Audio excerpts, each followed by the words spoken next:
Nuestro amigable vecino el Hombre Araña, ícono de la cultura popular, símbolo de la juventud, inspiración de millones y protagonista del video anterior del iceberg que hicimos.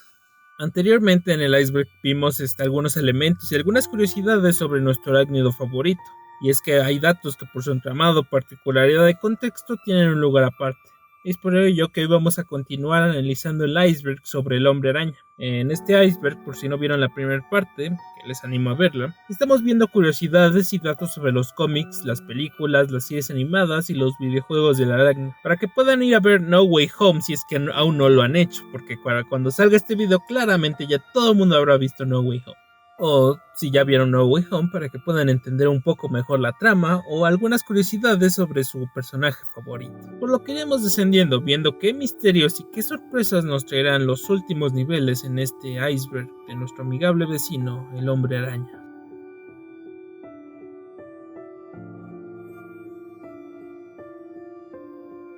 La última cacería de Kraven originalmente era una historia de Batman. La última cacería de Kraven, un relato concebido por J.M. DeMatteis y dibujado por Mike Zeck, publicado allá por el año del 87 y considerado una de las mejores historias jamás contadas en un cómic de Spider-Man. Originalmente fue una historia de Batman. El preámbulo que tenía en mente DeMatteis fue presentado primeramente como una miniserie de Wonder Woman que fue rechazada tajantemente por Tom DeFalco. Mientras tanto, en DC Comics, DeMatteis le comentó su visión a Len Wein, supervisor de la línea de Batman de la editorial, vendiéndole una historia en la que el Joker creía haber matado al vigilante de Gotham City, y con la razón principal de su existencia eliminada, la mente del villano colapsaría y se volvería cuerdo, pero cuando semanas después Batman consigue regresar de la tumba, la frágil nueva existencia del Joker sería trágicamente destruida. La historia fue descartada debido a que, por aquel entonces, Wayne ya tenía otra historia demasiado parecida sobre la mesa, y esta no era nada más ni nada menos que la broma asesina de Alan Moore y Brian Bolland. Finalmente, en el año del 86, después de aceptar ser el nuevo guionista de The Spectacular Spider-Man, DeMatteis comentó su propuesta a Jim Owsley, editor de la línea de Spider-Man, que para su sorpresa aceptó. Aunque Owsley abandonó el puesto, poco después su sustituto Kim Salicrup mantuvo la promesa hecha y bautizó la historia como la última cacería de Kraven, aunque el título elegido en un principio había sido Terrible Simetría. Mientras trabajaba en la historia, DeMatteis descubrió que Spider-Man era de lejos una mejor elección que Wonder Woman o Batman, ya que en su opinión, Peter Parker es posiblemente el personaje más auténtico y emocional, psicológicamente hablando. Así que ahora lo saben. Este increíble cómic pudo en algún momento ser una miniserie de Wonder Woman o una historia de Batman. Les dejaré en la descripción en un artículo que habla largo y tendido sobre la última cacería y hasta hace un análisis de la trama por si les interesa. Trailer del 9/11. Esta entrada hace referencia a un teaser de la primera película de Spider-Man de Sam Raimi. El tráiler presenta una secuencia de atraco contundente que termina con un helicóptero criminal atrapado en una gigantesca telaraña entre las torres gemelas del World Trade Center. Según el lore de la película, el Duende Verde de William Dafoe iba a encontrar su final en un duelo arriba de las torres gemelas con el arácnido. Sin embargo, después del 11 de septiembre, la producción se vio obligada a proponer un nuevo final. Según esto, Sony Pictures usó las torres gemelas para este tráiler y este tráiler solo. Los rascacielos nunca aparecerían en la película y actualmente ya se puede encontrar dicho tráiler en YouTube y la verdad no es para tanto. Iron Man en telaraña de sombras. Esta entrada hace referencia a un arte conceptual del diseño de la armadura de Iron Man que parece ser una versión temprana del juego Spider-Man Web of Shadows de Activision. La cosa aquí es que Activision tenía una licencia de Iron Man que estaba en las primeras etapas de desarrollo, pero luego fue eliminada debido a la pérdida de derechos de Sega. Fuera de esta información no sé a qué otra cosa podría referirse. Película de Venom de Raimi. Esta entrada hace referencia a una película spin-off de la trilogía de Raimi, e iba a seguir después de la cancelada Spider-Man 4, con el personaje de Venom como personaje principal. Poco se sabe sobre la supuesta trama de la película. Aparentemente Venom había sido retratado como un antihéroe, y se suponía que el villano Carnage era el protagonista de la película. Curiosamente aquí, Carnage sería socio de Spider-Man. El productor de Spider-Man 3, Avi Arad, reveló que estaba trabajando en una película derivada de Venom en julio de 2007. Jacob Aaron Estes recibió el encargo de escribir el guión, pero fue rechazado el año siguiente. En septiembre de 2008, Paul Wernick y Reed Reese firmaron para escribir la película. Más tarde, Ruiz reveló que habían escrito 2 borradores para la película y el estudio estaba impulsando la película. En el 2009, Gary Ross, quien estaba reescribiendo el último borrador de Spider-Man 4, fue asignado para reescribir el guión de Venom y dirigir la película. Venom fue finalmente cancelado después de que Spider-Man 4 fuera descartada en 2010. Escenas eliminadas de Spider-Man 3. Este se trata de una versión extendida de la película que Sony sacó a la venta en el 2017, la cual contiene material adicional en el metraje final que nos presentó Sam Raimi. La duración es de 2 horas y 15 minutos, 2 minutos menos que la versión original. Algo importante de aclarar es que esta versión no tuvo la aprobación del director Sam Raimi, y esta película tuvo varias escenas cortadas y eliminadas por varias razones, y entre las escenas eliminadas se encuentran Venom en el espejo. Después de vencer a Flint Marko, Peter se mira al espejo en su apartamento y ve un reflejo de Venom. Se asusta y se quita el traje. Vemos también una escena donde después de que despidieron a Eddie Brock, Peter se balancea con el traje negro afuera del Clarín, a modo de burla a Eddie. En otra escena vemos a Peter visitando a Oscorp para intentar reconectar con Harry. En otra escena vemos a Sandman creando un castillo de arena para hacer feliz a su hija que está enferma. En otra escena veremos la muerte de Eddie Brock, y es que en vez de sacar el cuerpo de Eddie del simbionte, Peter saca su calavera y después el simbionte se intenta unir a él. También hay una escena donde Eddie va a visitar a Gwen a su casa para pedirle una oportunidad, y en el festejo de la llave de la ciudad, Spider-Man salvaría a un bebé de Sandman, así como también en la pelea del subterráneo, Spider-Man golpearía con un palo a Sandman en la cara. Diseño original de Jack Kirby. Los bocetos iniciales de Spider-Man fueron realizados por Jack Kirby cerca del año del 63. Lo primero que podemos notar en los diseños iniciales, a pesar de que el traje diseñado por Kirby tiene los mismos colores que asociamos en la actualidad con el superhéroe, la vestimenta es totalmente diferente a la del hombre araña que conocemos actualmente. Este vestiría con botas, calzoncillos, cinturón, una pistola y un par de gogles. Kirby propuso un Spider-Man mucho más parecido al Capitán América. Finalmente ocurrieron los hechos que mencioné en la entrada de los orígenes de Spider-Man y el resto es historia. Concepto original del traje negro. En los años 80, Jim Shooter recibió una carta de un fan llamado Randy B. Schuller, en la que el lector sugería una aventura de Spider-Man en la que el héroe cambiara sus ropas habituales por un traje negro. La idea debió parecerle estupenda a Shooter, ya que ofreció comprarle la historia a Randy. Aunque Randy trabajó mano a mano con Tom DeFalco para sacar adelante una aventura autoconclusiva en la que Spider-Man cambiaría temporalmente de atuendo, no tardó en demostrarse que Randy no valía como guionista. Por lo tanto, el proyecto acabó por desestimarse. Sin embargo, 2 años después de aquello, Shooter rescató la idea de Randy y le pasó el dibujo del nuevo uniforme a Mike Zeck para que éste lo sacara a la luz en las Secret Wars como un nuevo traje de Spider-Man. No obstante, se introdujeron algunas modificaciones, como el dejar las arañas y los lanzarredes de color blanco, ya que en el boceto original no era así, pues en el diseño original se ve como lo negro va comiendo el traje del arácnido, dejando únicamente su araña intacta. Después de que Rick Leonardi perfeccionara el diseño y Tom DeFalco decidiera que se tratara de un ser vivo, el fan que había ideado todo ya no tenía ningún tipo de influencia sobre el nuevo atuendo del héroe. Concepto del Duende Verde de Stan Lee. Según Steve Ditko, la sinopsis de Stan para el Duende Verde tenía un equipo de filmación en el lugar, encontrando un sarcófago parecido a un egipcio. Dentro habría un demonio antiguo y mitológico, el Duende Verde, que naturalmente cobraría vida. Lee simplemente quiso que el Duende Verde fuera alguien que Peter Parker conocía, mientras que Ditko quería que su identidad civil fuera alguien que todavía no se había presentado. Lee explicó: Steve quería que se convirtiera en un solo personaje que nunca habíamos visto antes, pero yo quería que fuera alguien cercano a Peter. El resto es historia. Lo curioso aquí es que el origen del Duende Verde es más místico en este concepto original. Sin embargo, en varias ocasiones ya se han abordado versiones similares. Wolverine en Spider-Man 1.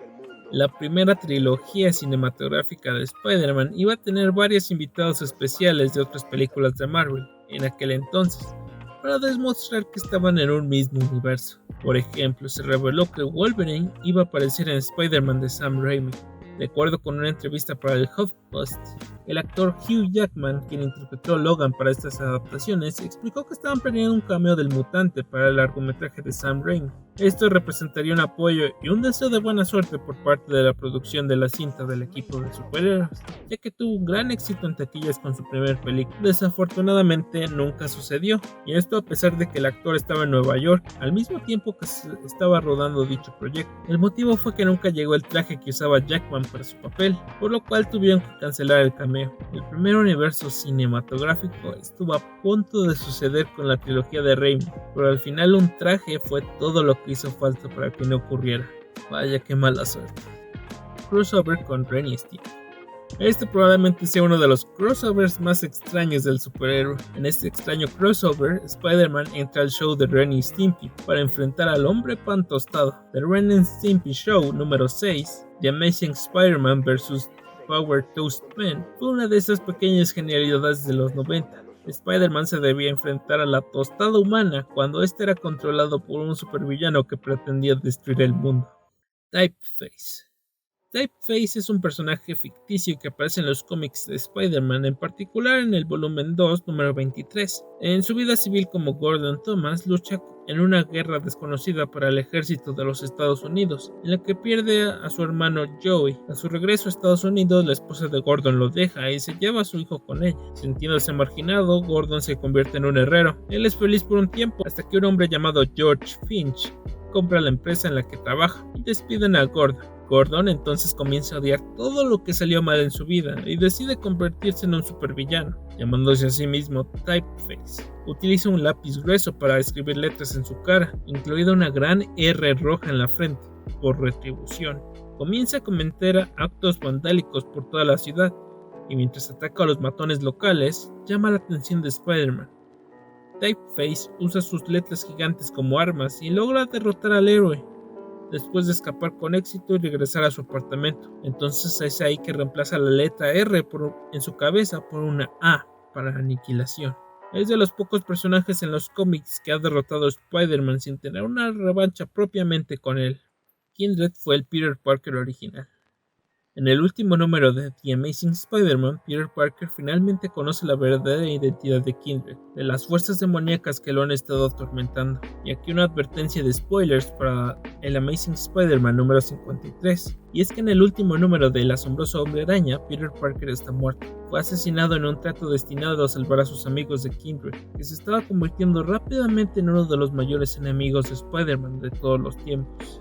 En el cómic se nos revela que Kindred en realidad es Harry Osborn, pero algunos fans han hecho otras especulaciones dudando de la declaración del personaje. La teoría propone que Kindred en realidad es el Peter Parker original de Un Día Más, el cómic que comenté anteriormente, donde Peter hace un trato con Mephisto sacrificando su matrimonio con Mary Jane por tener nuevamente su identidad secreta. La idea aquí es que Mephisto reemplazó al Peter Parker original en una nueva línea temporal, dejando al viejo Peter Parker atrapado entre líneas temporales. Entonces usando su conexión con la telaraña de la vida, fue recuperando fuerzas para poder adentrarse en la línea temporal que le correspondía. Pero finalmente el odio lo ha cegado y ahora tiene la misión de atormentar a Peter con algún objetivo que aún se desconoce. La verdad, esta entrada está medio densa y requiere saber bien qué onda con el arco actual de los cómics, así que les dejo un par de artículos que hablan al respecto. El sentido arácnido atrae el peligro. Dentro de los poderes de Spider-Man, uno de los más característicos ha sido su sentido arácnido. Con esta útil habilidad, Peter Parker siempre ha estado alerta ante cualquier peligro, pues cada vez que una amenaza estaba cerca de él, su sentido arácnido cosquillaba en su cabeza para avisarle. Sin embargo, su habilidad no siempre ha sido eficaz. A veces no le avisa del peligro inmediato, o no le avisa si alguien cercano a él es una amenaza, y no sabe por qué. No obstante, en el primer número del cómic Spider-Verse, Miles Morales descubre que el término técnico para su sentido arácnido es el de aracnofrecuencia, y este está vinculado a una fuerza cósmica como la red de la vida y el destino, el cual une todo el tiempo y el espacio. Por lo visto, cada Spider-Man de cada dimensión alternativa cuenta con su propia frecuencia arácnida. La teoría es que el sentido arácnido de Peter Parker lo atrae al peligro en lugar de alejarlo, por lo que en ocasiones cuando no hay realmente un peligro para el arácnido no se activa, aun cuando en ocasiones esto puede ser contraproducente.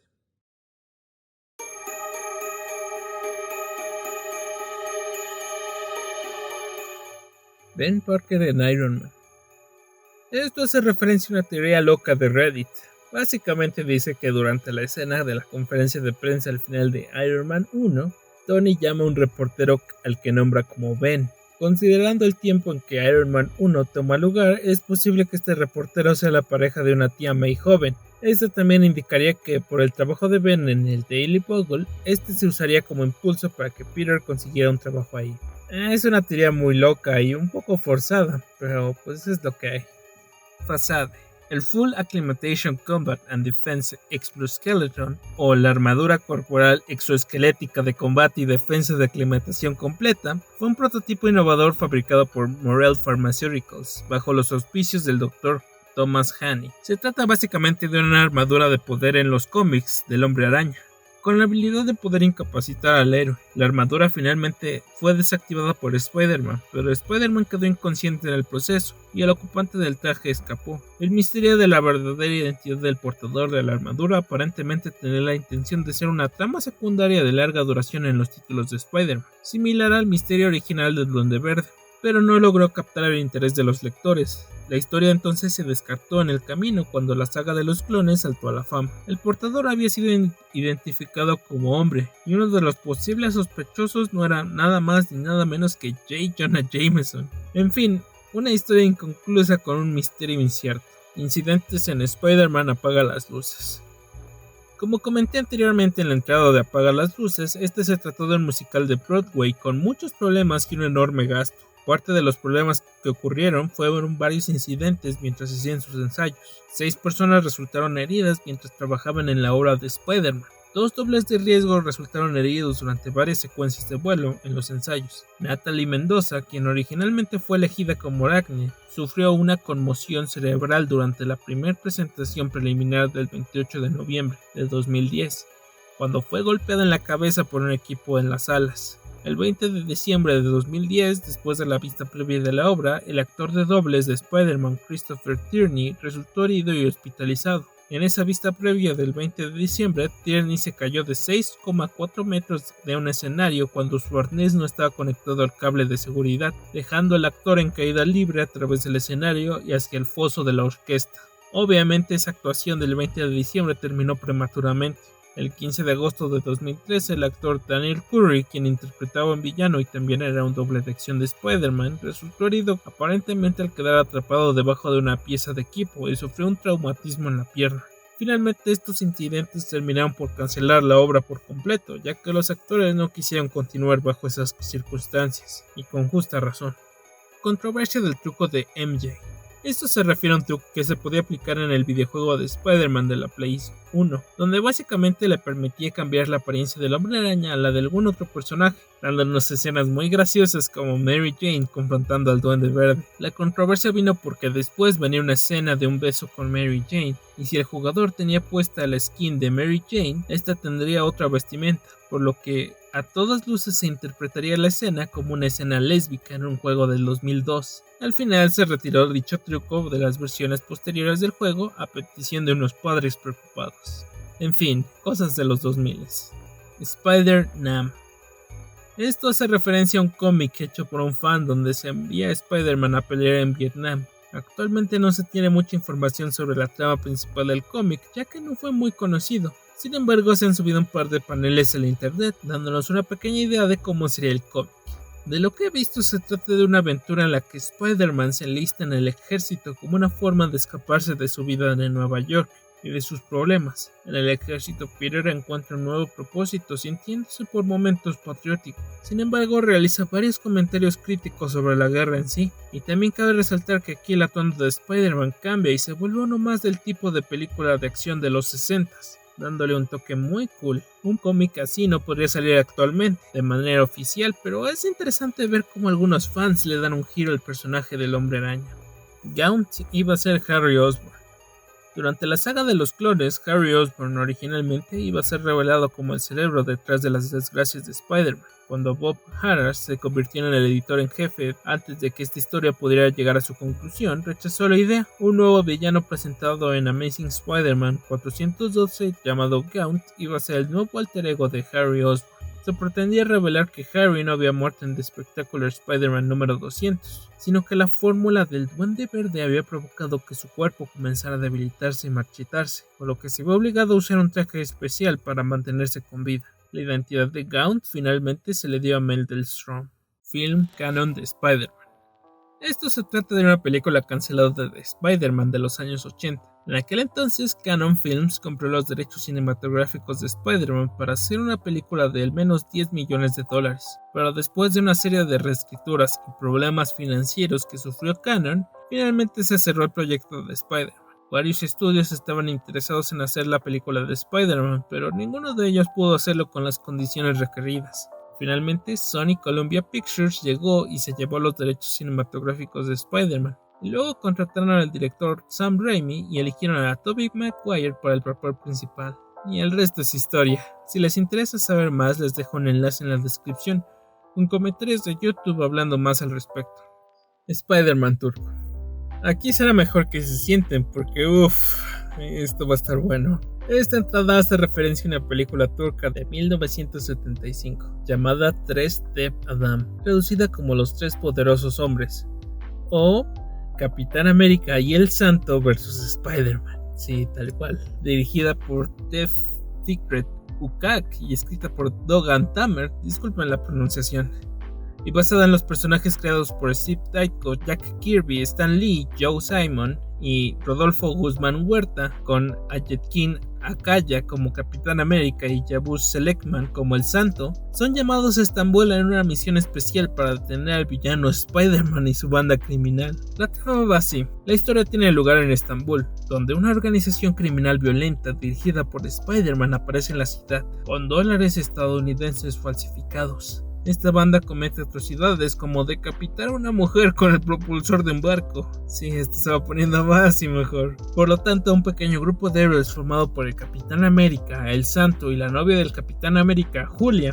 llegan para ayudar a la policía local a detener a Spider-Man y a su pandilla. Julia, que se ha infiltrado en el escondite de Spider, es capturada y llevada a una casa en un lugar remoto. Ella logra enviar una señal de auxilio al Capitán. El Capitán América entonces salva a Julia y persigue a Spider-Man, quien logra escapar. Mientras tanto, el luchador nacional de México, el Santo, se infiltra en el dojo de artes marciales que se utiliza como fachada para la falsificación de billetes. Después de ser capturado, logra escapar con pruebas incriminatorias. El Capitán y el Santo asaltan un escondite muy importante donde se lleva a cabo la mayor parte de la operación de falsificación. Se las arreglan para cerrar el escondite mientras Spider-Man mata a una pareja, roba una estatua y huye. Poco después comienza otra pelea entre los héroes y Spider-Man, y se revela que Spider-Man es capaz de generar duplicados de sí mismo cuando es asesinado, ya que en una escena Spider-Man es golpeado hasta convertirse en masa deforme por el Santo, y en otra es estrangulado hasta la muerte por el Capitán América. Sí, todavía se pone mejor. El Capitán América y el Santo luego se infiltran en un club. La pandilla de Spider se da cuenta de ellos y se produce una pelea. Los héroes aparentemente son dominados esta vez y son llevados al escondite de Spider. Una vez allí, el Capitán América y el Santo actúan como si estuvieran luchando entre ellos para confundir a sus captores. Usando esta distracción logran escapar y eliminar a la mayoría de los pandilleros. Spider llega al final de la pelea con la novia del Cap, solo para que uno de sus secuaces le pegara un tiro en la cabeza, y esto lo usaría como distracción para huir con el Capitán América persiguiéndolo. El Capitán América atraparía a Spider y lo derrotaría, solo para escuchar la risa burlona de otro Spider.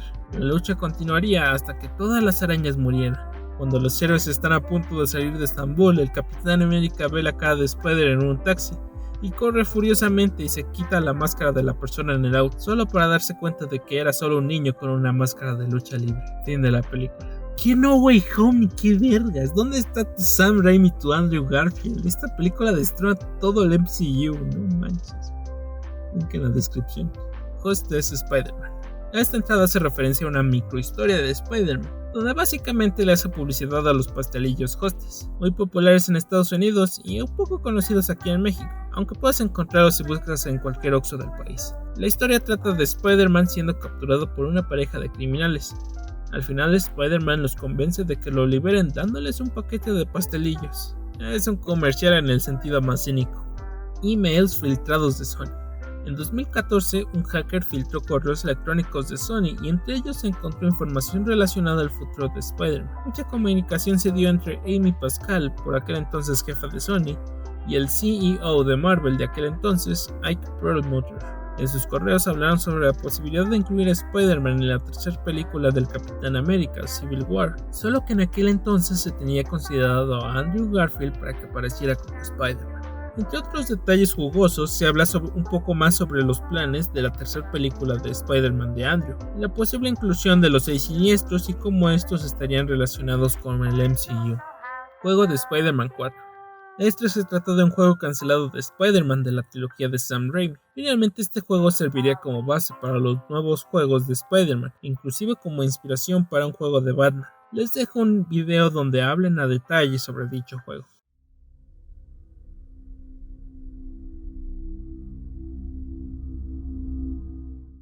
El Spider-Man olvidado. Esta entrada habla sobre un cómic que nunca salió a la luz, pues las circunstancias que rodearon su creación fueron muy complejas y difíciles de describir. Me enteré por un artículo de internet de un artista que había intentado enviar su trabajo, un cómic completo de Spider-Man con temática de terror, a Marvel Comics. Este artista había muerto de agotamiento, nunca comió ni bebió, y se dice que solo trabajó hasta que su cuerpo se rindió. En internet se encuentra una imagen del escritorio del artista que mostró una portada sin terminar del cómic que había leído. En la escena se veían elementos de una investigación policíaca, con pequeños números indicando cada una de las pistas y evidencias de la escena. Sin embargo, al parecer este cómic salió a la luz en algún momento y a continuación les narraré la experiencia de un usuario de Reddit con este cómic. Un día después del trabajo paré en esta pequeña tienda de antigüedades donde también vendían juguetes. El tipo que dirigía el lugar me miró con indiferencia, casi como si yo no estuviera ahí. Miré a mi alrededor, había algunos coleccionables en los estantes, pero lo que realmente me llamó la atención era una figura de acción de Spider-Man, pero diferente a cualquier otra que hubiera visto. A un lado parecía como si estuviera vestido como un stripper. Todo era rojo, sus patrones de la araña estaban desorganizados. La araña estaba torcida y parecía una araña real. Además, las lentes parecían estar rotas. Había pequeñas grietas pintadas en los lentes de la máscara, como si le hubieran golpeado fuertemente. Eso me puso un poco nervioso, pero pensé que como curiosidad era genial. Una historia diferente, a lo mejor tipo Marvel Zombies. Lo compré por solo 50 centavos y me regalaron un cómic. Ese cómic fue Blood Death número 1.45. Viene con la figura, dijo el dueño de la tienda. Me fui y me lo llevé a mi apartamento. Dejé el juguete en un estante con el resto de mi colección personal. Saqué el cómic de la bolsa y lo miré. Fue espeluznante, por decirlo menos. El título decía The Forgotten Spider-Man número 0. ¿Entonces es de los 90? No dice ni quién lo escribió o lo ilustró. Tampoco tiene el símbolo de autoridad del código de cómics. Ni siquiera un logo de Marvel. Bueno, igual se trata de un cómic por un fan y quiere darlo a conocer, por lo que empecé a leer. Comenzó con Peter Parker asistiendo a la demostración de radioactividad. La usual historia de inicio del personaje. Comencé a sentir nostalgia cuando mis ojos escanearon los paneles. Una araña quedó atrapada en la energía radioactiva y aterrizó en la mano de Peter y lo mordió. Hasta ahí todo iba bien, pero luego noté algo más extraño, algo más aterrador. En lugar de solo un mordisco, sangre brotó de la herida y esta cubrió todo el brazo de Peter. No creo que las picadoras de arañas sean tan serias. Peter gritaba suplicando ayuda mientras los demás miraban con horror. Su cuerpo se cubría de rojo pareciéndose al simbionte de Carnage, y extraños cordones negros se desgarraron de sus muñecas y tobillos, envolviéndose en el patrón de red organizado que había visto en el juguete. La araña que mordió a Peter se arrastró hasta su pecho y se convirtió en parte de su cuerpo. Un científico se acercó a Peter, pero Peter arremetió contra él y lo atacó, estrangulando a los demás con una telaraña negra en un alboroto sin sentido. La sangre de la página era de un rojo tan intenso que casi pensé que estaba teñida con sangre real.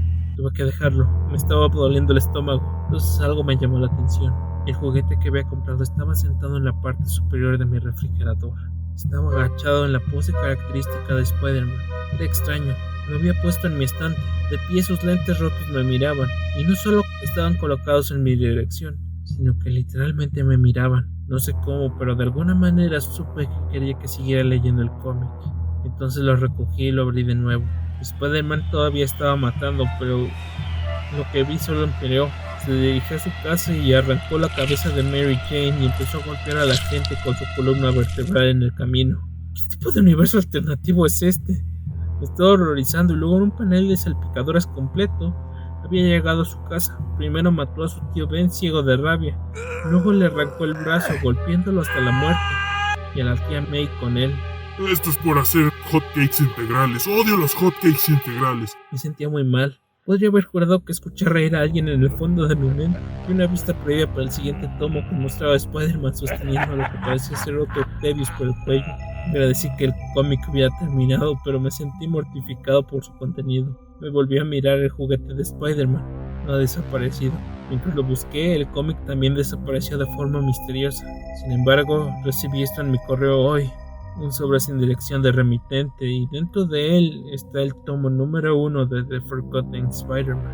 El remitente únicamente dice: cuídalo bien porque estos serán realmente valiosos en el futuro. Y sí, como pudieron imaginarlo, se trata de una creepypasta hecha por un fan.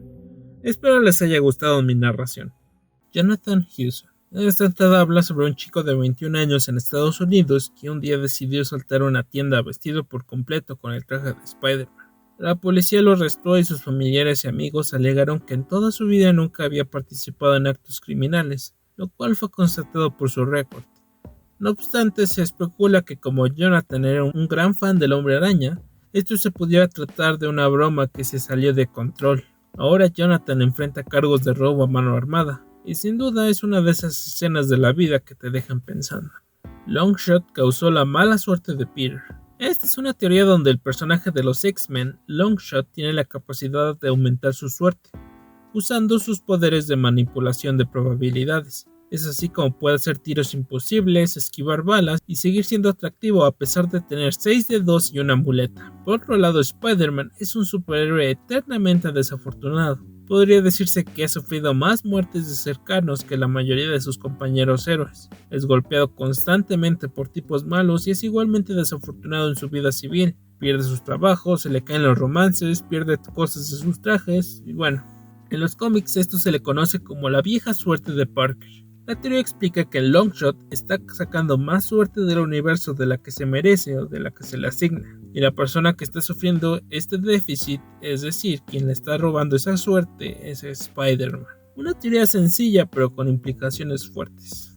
La boda de Spider-Man. El 5 de junio del 87, los Mets de Nueva York recibían a los Pirates de Pittsburgh en el Shea Stadium. Sin embargo, el juego fue mejor recordado por la boda entre Spider-Man y el amor de toda su vida, Mary Jane Watson, ceremonia que ofició el mismísimo Stan Lee. El evento fue un truco publicitario que tenía como objetivo anunciar el número especial del cómic The Amazing Spider-Man, que se puso a la venta un par de días después. Entre fans del cómic, así como seguidores de los Mets, se juntaron alrededor de 45,000 personas para presenciar la ceremonia realizada en el estadio. Entre otros invitados, a la ceremonia también acudieron personajes como el Capitán América, Hulk, Iceman, Firestar, Green Goblin y el Doctor Doom. Sin duda una anécdota muy curiosa. Sushi Roll de Spider-Man 3. Esto originalmente hace referencia a un platillo de sushi llamado los rollos de araña, que básicamente es un platillo con 8 rollos acomodados como si fueran una araña.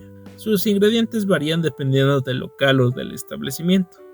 Tiempos después saldrían los rollos de sushi de Spider-Man 3, una versión más compleja de los rollos de araña, y hasta el momento un claro misterio sobre su origen, pues diversos establecimientos de sushi a lo largo de los Estados Unidos empezaron a utilizar ese nombre.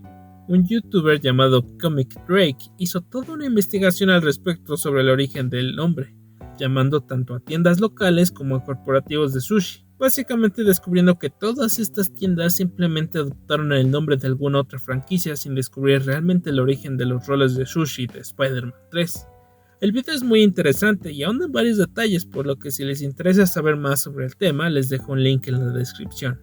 Serie de seguridad de Spider-Man. Spider-Man Safety Series o la serie de seguridad de Spider-Man es una línea de cintas educativas animadas directamente en video de Coronet MTI Film and Video, que fueron distribuidas por The Learning Company. Lanzado en los 90, se produjeron 4 cintas de video independientes, con títulos como No ocultes el abuso, Los niños listos juegan seguros, qué hacer con las drogas y dónde buscar ayuda. Estos videos fueron creados para reproducirse en un salón de clases de primaria. Cada copia venía con un plan de lección para que los maestros enseñaran a sus estudiantes después de verlo. Actualmente es considerado Lost Media. Si a alguien le interesa saber más sobre el tema, les dejo un link en la descripción. Spider-Man de 1969. Esta entrada trata sobre la primera adaptación del Hombre Araña a un formato de largometraje, o mejor conocido como película. La primera adaptación en imagen real de las aventuras del Hombre Araña tuvo lugar apenas 7 años después del primer número de The Amazing Spider-Man. Don Bluth dio vida al personaje, que en esta ocasión se enfrentaría al malvado Dr. Lightning. Es una película de los 60s con efectos especiales dignos de esa época y un proyecto independiente, pero considero que valdría la pena echarle un vistazo ya que se encuentra en YouTube. Link en la descripción.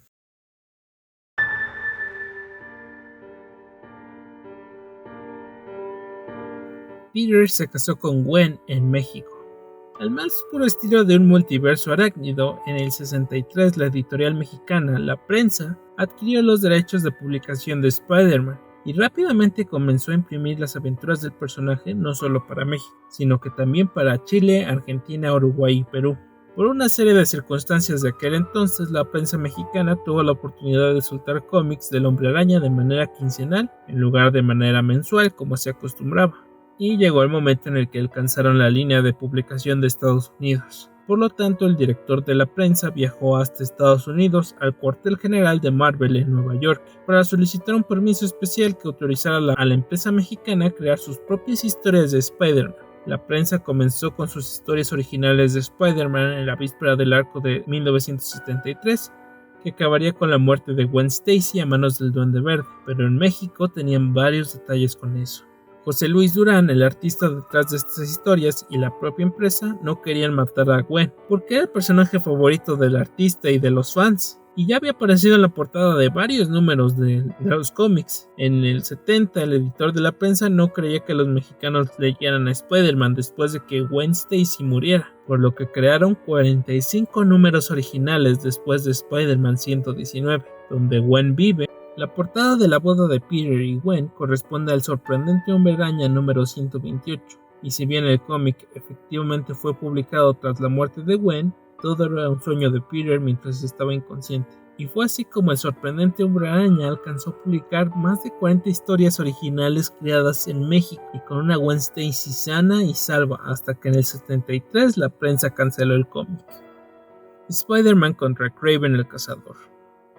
Spider-Man vs. Kraven el Cazador es un cortometraje de superhéroes estadounidense del 74, escrito y dirigido por Bruce Cardoso. Es un corto de fans que fue respaldado por Marvel Comics y autorizado por el mismísimo Stan Lee. El guion fue adaptado principalmente a The Amazing Spider-Man número 15, con varias escenas agregadas para añadirle a la historia sobre la primera llegada de Kraven a Estados Unidos. La trama va así.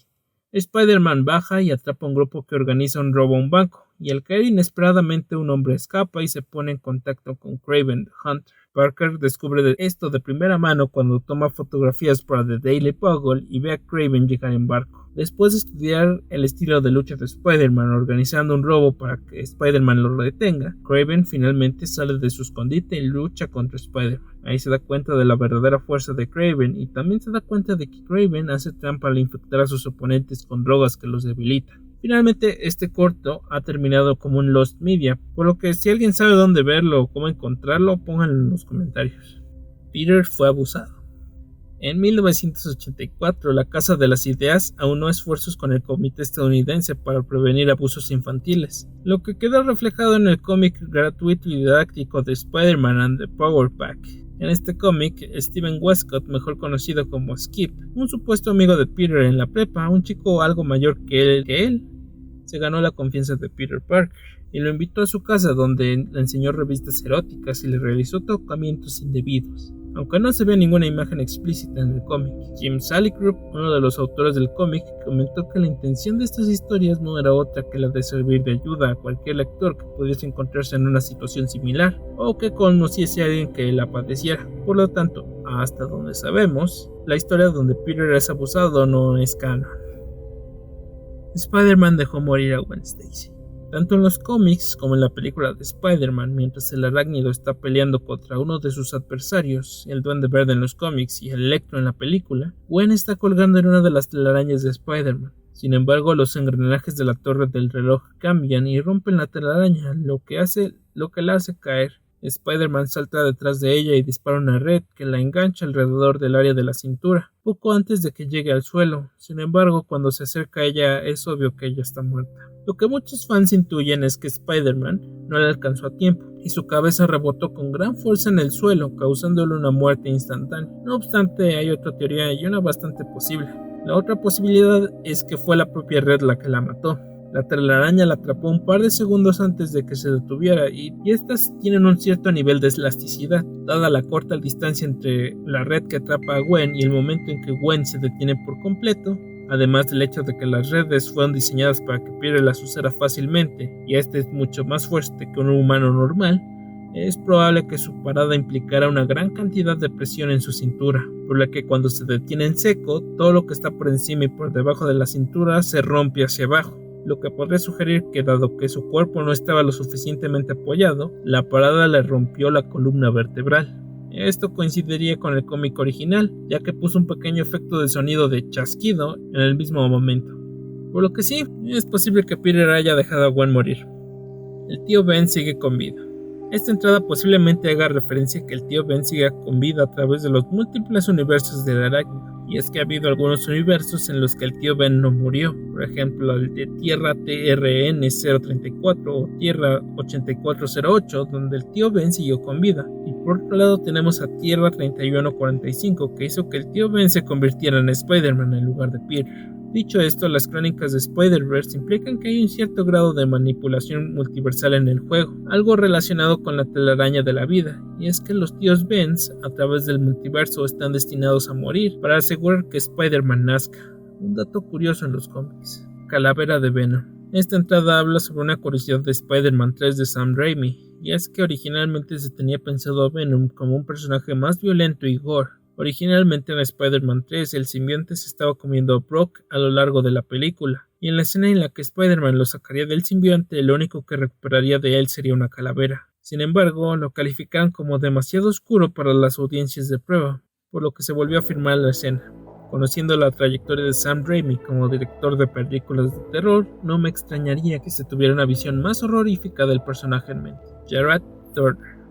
Esta entrada habla sobre un criminal capturado en Estados Unidos, quien se hizo amigo de dos familias con niños y se ofreció a cuidar a estos niños. Entre octubre de 2014 y mayo de 2015, Turner tomó imágenes y videos que no hace falta andar mucho en detalles, mientras estaba en su apartamento en el sótano de Nashville. Los registros judiciales también hacen referencia al comportamiento característico de Turner al intentar acceder a otros niños vulnerables vistiéndose como Spider-Man, a lavar ventanas en un hospital infantil local, durante el tiempo en que hacía sus atrocidades y las subía a internet. Sin duda un tipo horrible. Al final le cayeron 105 años de prisión. Es toda una historia. El asombroso Hombre Araña 2 fue mala a propósito. Esta entrada posiblemente haga referencia a que la película El asombroso Hombre Araña 2 de Mark Webb originalmente tenía otros planes en mente, pero Sony, al ver el éxito que estaba generando Marvel con los Vengadores, quiso apresurar las cosas introduciendo un montón de nuevos elementos en la película, como los padres de Peter, la relación de Peter y Gwen, Electro, Harry muriendo lentamente, Oscorp siendo malvado, el conflicto entre ser Spider-Man y Peter Parker y la preparación de los 6 siniestros. Sí. Originalmente la película solo se centraría en Electro y en el conflicto entre ser Spider-Man, muy similar a la segunda película de Raimi. No digo que eso lo hubiera hecho bueno en automático, pero los planes de Sony por tener tantas subtramas y cosas al final terminaron por enterrar la saga de Andrew Garfield. El Spider-Verse en verdad existe. Claro que existe, lo vamos a ver en No Way Home, como si no ya se planeó un evento para reconquistar Jerusalén si no ocurre. Es hora de hacer pagar a todos esos chicos populares por ignorarme. No, Peter, no. El Spider-Verse, si fue real, no era una broma. Ah. Oye, Lance, se cancela. Destruye este celular. Teaser oficial de Spider-Man 4. Esto habla sobre un posible teaser que hizo el equipo de Raimi para Spider-Man 4. Sin embargo, nunca lo lanzaron debido a que, como comenté anteriormente, Raimi no se sentía cómodo con las fechas que Sony le dio, por lo que al final se canceló el proyecto. La existencia de dicho teaser debe de ser real, pero no considero que sea algo interesante de ver si es que algún día lo suelten. Prueba de CGI de diciembre 13 de 2009. Esta es una prueba de CGI para la entonces cancelada película de Spider-Man 4. El contenido de esta cinta se ha considerado de muy mal gusto y ha envejecido muy mal. Es algo que realmente tendrán que verlo con sus propios ojos para describir la gravedad de esto. Obviamente no lo mostraré en YouTube por razones de sus normas y así, pero véanlo bajo su propio riesgo. Les dejo un link en la descripción. Y con esto terminamos con el asombroso iceberg del Hombre Araña. Spider-Man es de mis héroes favoritos y conocer todos estos datos de él es muy interesante. Si te gustó el video, un like y un comentario se apreciarían bastante. Y bien, ¿qué les pareció el iceberg? ¿Me faltó información en alguna de las entradas? ¿Quieres saber el nombre de alguna canción que usé para el video? Pónganlo aquí en los comentarios y estaré gustoso de leerlos. Sígueme en mi Facebook, que luego subo memes, avisos de los videos que subo aquí y subo versiones sin censura de videos en el canal. Suscríbete a mi canal si aún no lo has hecho. Subo contenido cada 2 o 3 semanas. Si gustas apoyarme de una manera más personal, considera realizar una pequeña donación mediante el super chat de YouTube durante los estrenos en el canal. Y como siempre, ha sido un placer acompañarlos, así que hasta la próxima.